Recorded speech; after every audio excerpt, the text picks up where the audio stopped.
สวัสดีค่ะทุกคนพิมพ์ channel นี้ပြန်လည်ကြိုဆိုလိုက်ပါတယ်ဒီကနေ့မှာတော့ထိုင်းလူမျိုးတွေကြားမှာအသုံးများနေရဲ့နေ့စဉ်သုံးစကားလုံးလေးပေါ့နော်ဒါတွေကိုတို့ပေါ့ပေါ့ပါးလေးနဲ့ဘယ်လိုမျိုးသုံးသွားရလဲဆိုတာနဲ့ပတ်သက်ပြီးတော့စကားလုံးလေး၅လုံးလောက်ကိုလာပြောပြပေးတော့မှာပဲဖြစ်ပါတယ်ရှင်ပထမဆုံးစကားလုံးကတော့ hue ခောက်ဝါ hue ခောက်ဆိုတာကကြောင့် hue ဆိုတာကဘိုက်စားတယ်ပေါ့နော်ခောက်ဆိုတာကဒီစားစရာပေါ့နော်ဥမာတိုက်ရိုက်ပါတာပြန်မယ်ဆိုရင်တော့ထမင်းပေါ့နော် hue ခောက်ဝါဘိုက်စားလိုက်တာကွာပေါ့ဒါကိုဥပမာသုံးပြပါမယ် hue ခောက်ဝါ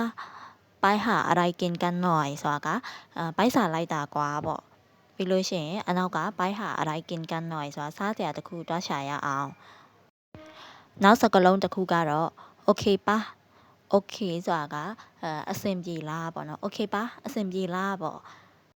ဒါကိုဥပမာအနေနဲ့သုံးပြပါမယ်เจอกัน6 โมง okay ပါ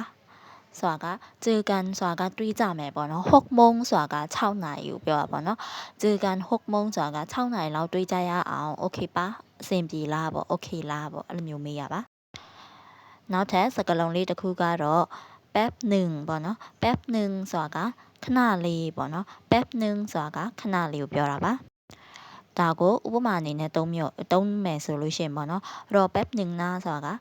ခဏလေးစောင့်အောင်နော်ပေါ့နော်รอแป๊บหนึ่งนะခဏလေးစောင့်အောင်နော်နောက်ထပ်စကားလုံးလေးကတော့จริงปัดနီးရပေါ့နော်จริงปัดနီးရဆိုတာကတကယ်လားပေါ့နော်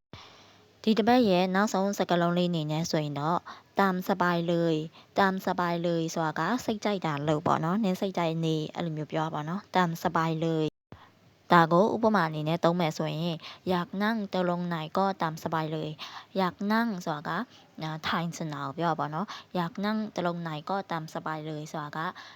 နင်ထိုင်စင်တဲ့နေရာမှာထိုင်လို့ရတယ်ပေါ့ပေါ့ပါနေလို့ရတယ်ပေါ့နော်နင်းစိတ်ကြိုက်နေလို့ရတယ်အဲ့လိုမျိုးပြောပါနော်อยากนั่งตรงไหนก็ตามสบายเลยဒီကနေ့ပြပေးသွားတဲ့စကားလုံးလေး၅လုံးကိုတည်သွားပြီလို့မျှော်လင့်မိပါတယ်ရှင်သိချင်တာလေးရှိရင်လည်း comment မှာလာပြီးမေးလို့ရပါတယ်နောက်ပြီးတော့ထိုင်းစာအခမဲ့လေးလာချင်တယ်ဆိုရင်တော့အောက်မှာပေးထားတဲ့ Telegram Channel link လေးကိုတွားပြီးတော့ဝင် join ထားလို့ရပါတယ်အမှလည်းသင်ပေးနေရမှုဖြစ်ပါတယ်ရှင်